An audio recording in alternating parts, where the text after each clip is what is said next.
The Atlantic was a slaughterhouse. Convoys vanishing under the waves as German U-boats choked the Allied lifeline, and then a ship arrived that shouldn't have been legendary and became exactly that. The Liberty ship looked plain, but it hid a radical idea: turn shipbuilding into mass production.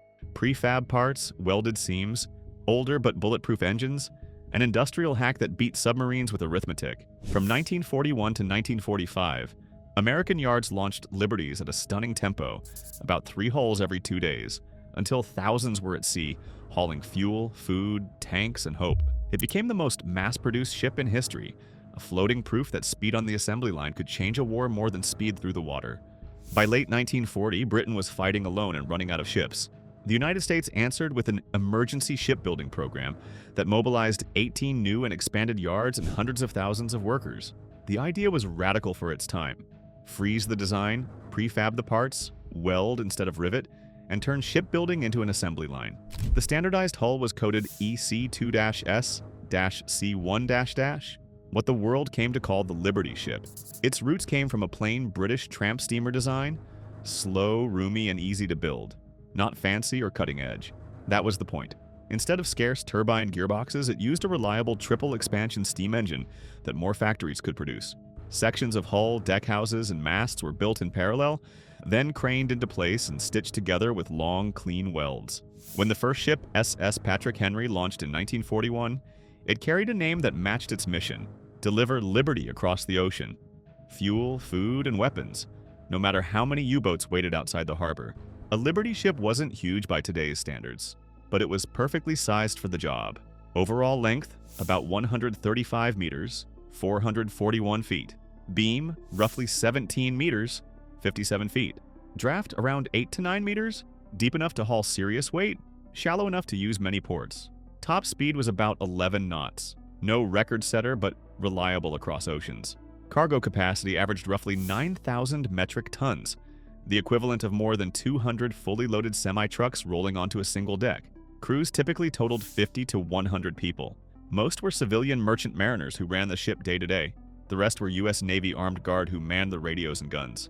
Everything about the design, size, speed, crew, fuel use, balanced to move maximum stuff, safely in vast numbers. From the outside, a Liberty ship looks like 3 little islands of masts and deck gear, separated by big square hatches.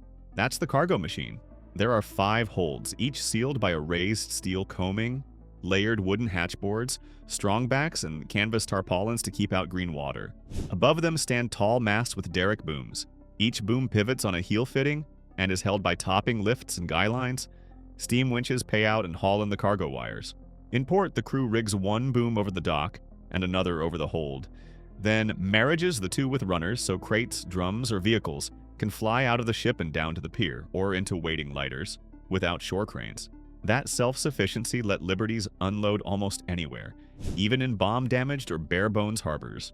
Start at the very top, the bridge deck. In the wheelhouse, the helmsman steers with a big spoked wheel tied to the rudder far aft. Beside it sits the engine telegraph. 2 matching dials, one here and one in the engine room. Move the handle to full ahead. A bell rings below. Engineers match the order, and a return bell confirms it. In front of the helm is the binnacle, holding the magnetic compass. Those 2 iron balls on either side help cancel the steel hull's interference. Behind the wheelhouse, the chart room stores maps and the gyro compass, pointing to true north, not magnetic. Next door is the radio room, and nearby a battery room for emergency power. The captain's cabin is on this level too, with a small office and private head. Drop 1 level to the boat deck. Officer cabins line the passageways, with quick access to lifeboats on gravity davits. On the upper deck, the galley turns out meals for the crew mess, and a separate officer's mess. Showers and heads sit close by. Aft, under the gun platform, the Navy Armed Guard has its berthing and a compact sick bay. Go below into the 'tween decks. These are flexible cargo spaces above each hold. Forward, you'll find the bosun's stores, carpenter's shop, and a small magazine with the massive chain locker under the forecastle. Amidships are chilled rooms for meat and produce. All the way aft, the steering gear room houses a steam steering engine driving a worm and quadrant, linked by heavy springs to the tiller and rudder stock. Muscle for turning thousands of tons of ship. Forward of the engine room sit 2 oil-fired water tube boilers, the Liberty's steam factories. Fuel oil is pressurized and sprayed as a fine mist into each furnace, where forced draft blowers push in air for a clean, hot burn. Fire brick lines the chambers, baffles guide the hot gases through banks of tubes. Feed water enters the upper steam drum, circulates down into generating tubes, flashes into steam, and then passes a superheater so it carries extra energy to do work. Safety valves crown the drums. The uptake leads those exhaust gases to the funnel. That high-energy steam drives everything. First, it feeds the vertical triple expansion main engine. 3 cylinders in a row. Small high pressure, medium intermediate pressure, and large low pressure. Steam pushes the HP piston, the valve closes, cutoff, and expansion finishes the stroke.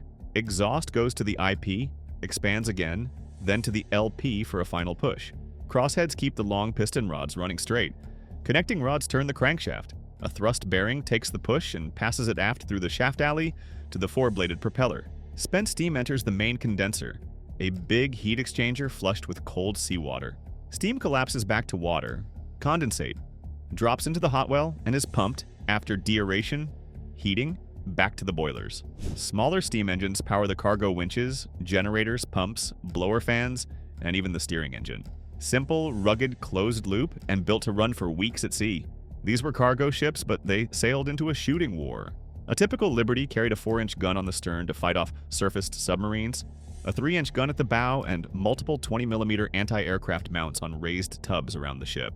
The Navy Armed Guard manned the guns and radios. Merchant mariners kept the ship running. But the real defense was the convoy. Dozens of merchantmen formed columns behind escorting destroyers and corvettes. They zigzagged to spoil torpedo shots, sailed blacked out at night, and relied on sonar, radar, and air cover when available. When action came, armed guard crews threw up walls of 20mm fire while the helm swung to comb torpedo wakes. Survival wasn't about heroics, it was discipline, drills, and teamwork. Liberty ships weren't just built, they were assembled. Shipyards turned hulls into giant kits. Bow sections, deckhouses, mast partners, even piping runs were prefabricated on jigs, then swung into place by traveling cranes and stitched together with long welds. Early builds took 7 to 8 months. Within a year, average yard time fell to roughly 6 weeks. Crews worked around the clock in 3 shifts. Many were brand new to heavy industry, women, migrants from the Dust Bowl, and farm kids trained in crash courses, so the process was simplified and standardized. Parts arrived like a conveyor, steel plates, frames, boilers, winches, lights, even galley stoves. Quality inspectors chased defects at every stage. For morale and headlines, Kaiser's Yard staged the sprint build of SS Robert E. Peary, from keel to launch in 4 days and change. Speed wasn't just a statistic, it was strategy. What did all that steel and steam buy? Time and survival. Convoys filled with Liberties kept Britain fed and armed, moved fuel to North Africa and Italy, hauled bombers and trucks to distant fronts, and backhauled grain and raw materials that kept factories alive. As escort ships, radar, and air cover improved, U-boat sinkings fell and deliveries rose. The Liberty's trick wasn't brilliance. It was reliability at scale. And there was a price. Merchant mariners sailed without glory but with extreme risk. Torpedoed at night, burning oil on the water, long hours at freezing gun tubs. The Navy Armed Guard stood beside them, fighting off aircraft and submarines so the engineers could keep steam up and the helmsmen could hold course. The supplies arrived, and that changed the war's math. Liberties weren't perfect. Welding sped production but exposed a new problem: brittle fractures in cold seas. Cracks could start at stress concentrators, sharp corners, hatch corners, poor welds, and race across plates. Engineers responded with better steel specs, rounded cutouts, crack arresters, improved welding procedures, and tougher inspection. Another weakness was speed. At 11 knots, Liberties couldn't outrun much. The fix wasn't magic engines, but smarter protection. Tighter convoy discipline, more escorts, better air patrols, and radar sonar tactics that bled the wolf packs. Liberty ships were a crash course in modern mass production, sometimes painful, but the lessons changed ship design and quality control far beyond the war. When gear-cutting capacity caught up, the U.S. rolled out the Victory ship. Think Liberty 2.0, a longer, finer hull with a raised forecastle, a more efficient stern, and geared steam turbines that pushed service speeds past 15 knots. Similar payload, better economy, and crucially, speed to stretch convoy formations and reduce exposure. Victories kept the logistics surge going into the war's last years and then into peacetime trade and troop lift. The message was clear. Standardization wins wars, but evolution keeps you ahead of the threat. Today, only a handful of Liberties remain, and just 2 still sail under their own power as museum ships: SS Jeremiah O'Brien in San Francisco and SS John W. Brown in Baltimore. Walk their decks, step into the bridge, feel the heat in the engine room, and you'll understand how ordinary ships did extraordinary work. If you enjoyed this, please like the video and subscribe to our channel.